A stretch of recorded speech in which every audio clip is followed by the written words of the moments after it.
Acaba de cumplirse un siglo de uno de los acontecimientos más importantes del siglo XX y un hecho capital en la historia de Italia. Me refiero a la marcha de Benito Mussolini y sus camisas negras sobre la ciudad de Roma. Tuvo lugar a finales de octubre de 1922 y terminó con el nombramiento de Benito Mussolini como primer ministro de Italia. Tras aquello, en muy poco tiempo, el país se convirtió en una dictadura fascista que duraría mucho tiempo, duraría más de 20 años, hasta el final de la Segunda Guerra Mundial.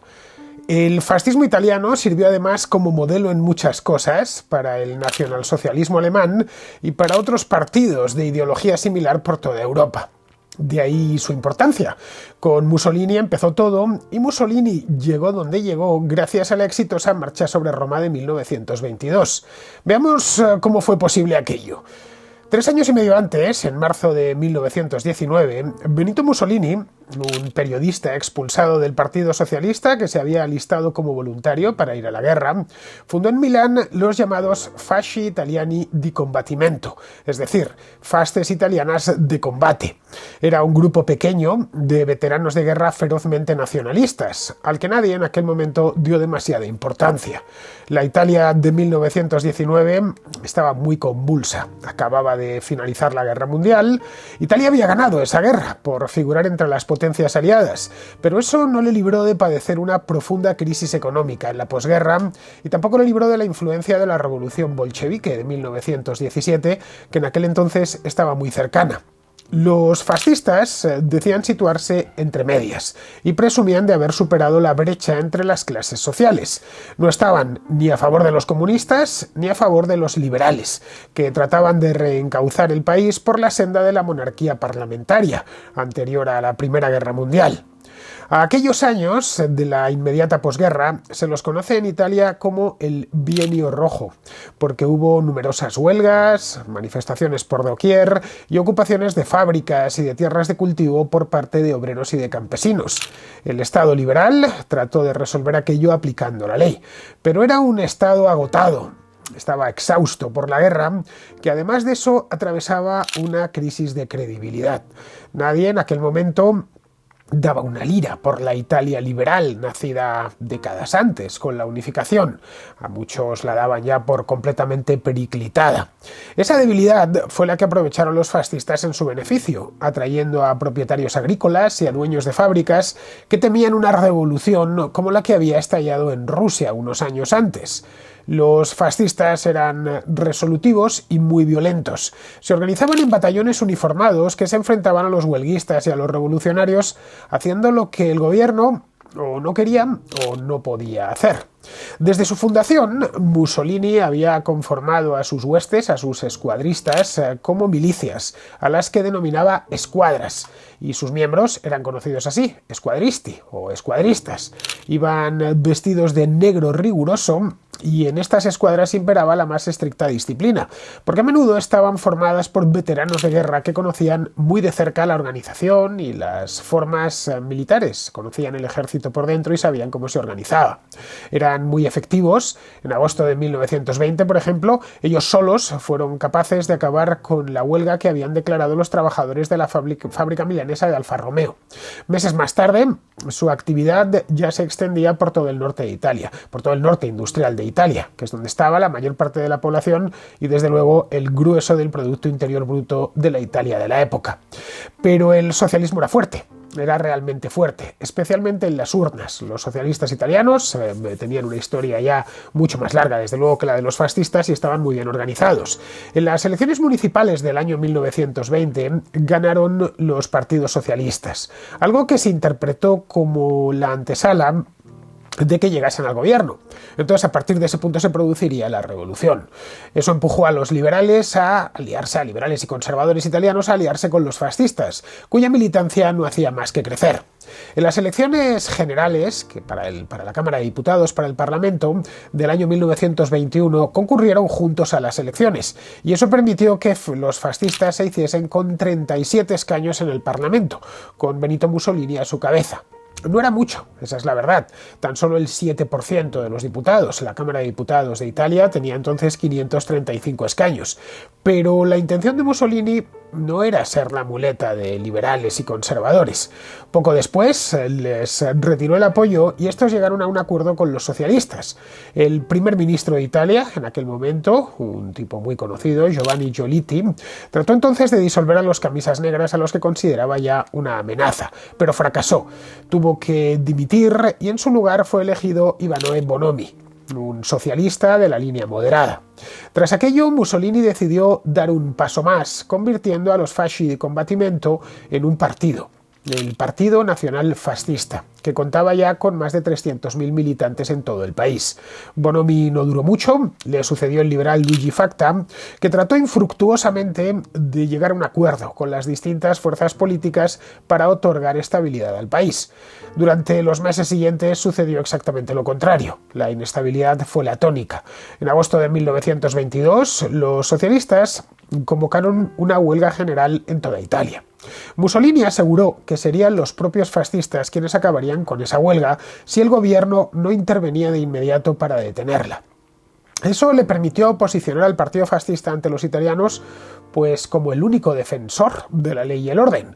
Aquel mes hubo choques violentos entre fascistas y socialistas por toda la geografía italiana. En Milán, por ejemplo, se enfrentaron por las calles de manera muy violenta. Los fascistas llegaron incluso a quemar la rotativa del diario Avanti, un diario que el mismo Mussolini había dirigido años antes, no muchos años antes, solo 10 años antes, cuando era militante socialista. Luego, con el apoyo de empresarios locales del norte de Italia, se hicieron con el gobierno municipal, expulsando a los concejales socialistas del ayuntamiento. El gobierno de Facta se cruzó de brazos ante los acontecimientos de Milán.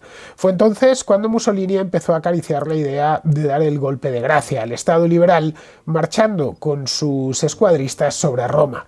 Desde su cuartel general en Milán, los fascistas recibieron el apoyo de grandes empresas que estaban decididas a luchar contra las huelgas y contra la inestabilidad política. Percibían aquella inestabilidad como una amenaza y como el preludio de una revolución comunista. Una delegación de Confindustria, la Confederación General de la Industria Italiana, la patronal italiana, se reunió con Mussolini 2 días antes de que diese comienzo la marcha.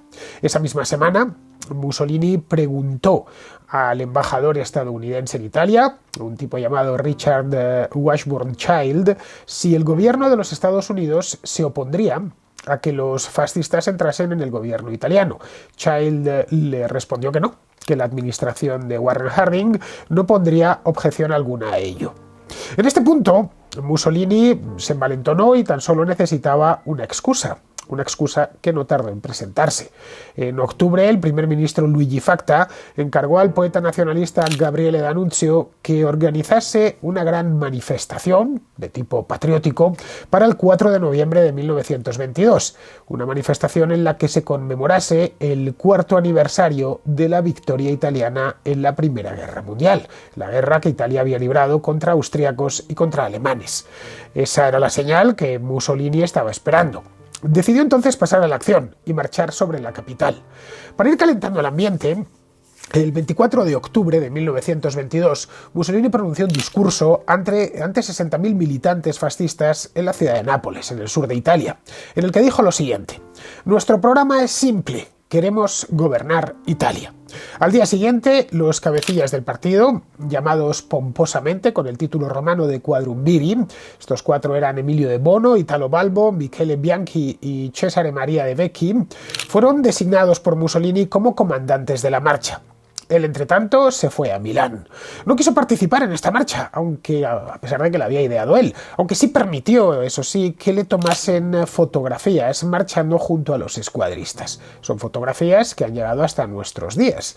Pues bien, un día después, cuando comprobó que aquello de la marcha sobre Roma funcionaba, que estaba saliendo bien y que el gobierno no había reprimido a los escuadristas con el ejército, tomó un tren y se fue directamente a Roma. El 26 de octubre, el ex primer ministro Antonio Salandra informó a Luigi Facta que Mussolini exigía su dimisión y que se preparaban para marchar sobre Roma y ocupar la ciudad. Pero Facta no creía que los fascistas estuviesen dispuestos a llegar tan lejos, con solo 37 diputados. Contemplaba, eso sí, la posibilidad de meternos en el gobierno dando a Mussolini una cartera ministerial, algo no muy importante, pero no quería ceder más porque dudaba seriamente de la fortaleza real de los fascistas, más allá de los mítines y las algaradas callejeras. Pero las escuadras fascistas estaban allí, estaban a las afueras de Roma. Luigi Facta entonces tuvo que dimitir, pero antes declaró el estado de sitio en la ciudad. Habló con el rey, con Víctor Manuel III, para que se reprimiese con dureza la asonada fascista, que a esas alturas era ya un golpe de estado en toda regla. Pero el rey no quiso apoyarle. En Roma el ambiente era muy tenso en esos últimos días de octubre del 22. Los telegramas y las llamadas de teléfono cruzaban la ciudad de punta a punta. Los ministros y diputados empezaron a trazar planes para salir de la crisis cuanto antes y sin necesidad de sacar al ejército a la calle. Uno de ellos era que Mussolini se hiciese cargo del gobierno, pero no solo, junto a Antonio Salandra, un político experimentado y que tenía ya cierta edad, tenía 69 años en aquel momento, que había sido primer ministro durante un periodo de la historia de Italia reciente y muy duro, el de la Primera Guerra Mundial. Pensaban que eso moderaría a los fascistas, que eran muy activos en la calle, pero que por lo demás eran desconocedores de la política real y de cómo funcionaba el sistema por dentro. Salandra anularía de este modo a Mussolini, que quedaría pues como coprimer ministro para presidir desfiles y para poquito más. A esta componenda Mussolini se negó en redondo. Quería, como había dicho en Nápoles poco antes, todo el poder para él, o de lo contrario tomaría Roma con sus escuadristas. El 29 de octubre el rey le nombró primer ministro sin que nadie en el ejército o en los partidos del centro derecha se opusiese abiertamente. Algunos porque estaban de acuerdo con las transformaciones que prometía Mussolini y los fascistas, otros porque creían que los fascistas eran flor de un día, que se moderarían tan pronto como pisasen la moqueta de los ministerios y se encontrasen al frente de las complejidades del gobierno, que en aquel entonces, y con Italia atravesando una crisis, eran muchas esas complejidades. La marcha en sí no era especialmente numerosa, estaba compuesta por algo menos de 30.000 hombres, pero muchos en Roma, incluyendo al propio Víctor Manuel III, temían que aquello degenerase en una guerra civil, como la que había sufrido Rusia poco antes. Los fascistas no solo estaban en las puertas de Roma, controlaban también el Valle del Po y tenían mucha presencia en las principales ciudades de Italia. Si se les reprimía con dureza, podrían revolverse por todo el país, ocasionando un conflicto civil de grandes e imprevisibles dimensiones. El monarca pidió a Mussolini que formara gobierno, mientras los camisas negras desfilaban ya por el centro de Roma. Su llegada al poder era algo perfectamente legal. Italia era una monarquía parlamentaria que dejaba en manos del rey la elección del primer ministro, de entre los diputados de la Cámara. Mussolini era uno de ellos, desde el año 1921, así que no había nada irregular. A muchos italianos no les parecía bien, pero no era anticonstitucional lo que acababa de hacer el rey, por mucho que esa decisión estuviese provocada y viciada por la amenaza de miles de escuadristas de tomar Roma a las bravas. Años más tarde, ya con la dictadura fascista implantada, Mussolini convirtió esa fecha, la del 29 de octubre de 1922, en una suerte de fecha mágica, patriótica, de revolución fascista, en la que los escuadristas habían arrebatado el poder por la fuerza a la decadente burguesía liberal. Pero la verdad es que nada de ello hubo. El cargo de primer ministro lo consiguió amparado por el Estatuto Albertino del año 1848. Ese estatuto hacía las veces de la Constitución del Reino de Italia y estuvo en vigor hasta que fue sustituido. A partir de la llegada de Mussolini estuvo en vigor de una manera, digamos, un tanto falsa porque no se aplicaba, pero hasta que se sustituyó por la siguiente Constitución después de la Segunda Guerra Mundial duró 100 años, en una palabra, este estatuto. Bien, pues Mussolini llegó al poder con este estatuto. Lo que había sucedido en Italia, de cualquier manera, viajó a gran velocidad por toda Europa y por todo el mundo. Aquello inspiró a Adolf Hitler, que era también un veterano de guerra, pero alemán en este caso, no italiano, que era un revoltoso callejero por las calles de Múnich. También inspiró a otros revolucionarios europeos de extrema derecha. En noviembre de 1923, es decir, un año después de la marcha sobre Roma, Hitler intentó hacer algo similar en una cervecería de Múnich, la Burger Braukeller, donde iba a dar un mitin el ministro presidente de Baviera, que se llamaba Gustav von Kahr. Hitler fracasó fracasó de manera estrepitosa en este intento de hacerse con el poder para las bravas, como lo había conseguido Mussolini un año antes, y dio con sus huesos en la cárcel, en la prisión de Landsberg exactamente. Pero lo volvería a intentar después, años después, ya convertido en líder parlamentario del partido nazi. Ambos, Mussolini y Hitler, descubrieron que para adueñarse de regímenes parlamentarios bien consolidados, como era el caso de la Italia de Víctor Manuel III o ya de la República de Weimar, la épica revolucionaria no servía de mucho. Había que amoldarse a la legislación vigente para luego, ya desde el poder, subvertirla. La elección quedó ahí para que décadas más tarde otros la aprovechasen. Eso mismo fue, por ejemplo, lo que sucedió en Venezuela con Hugo Chávez a finales del siglo XX, principios del XXI, o en Nicaragua con Daniel Ortega. No marcharon sobre Caracas ni sobre Managua, pero emplearon una técnica muy parecida que les atornilló al poder.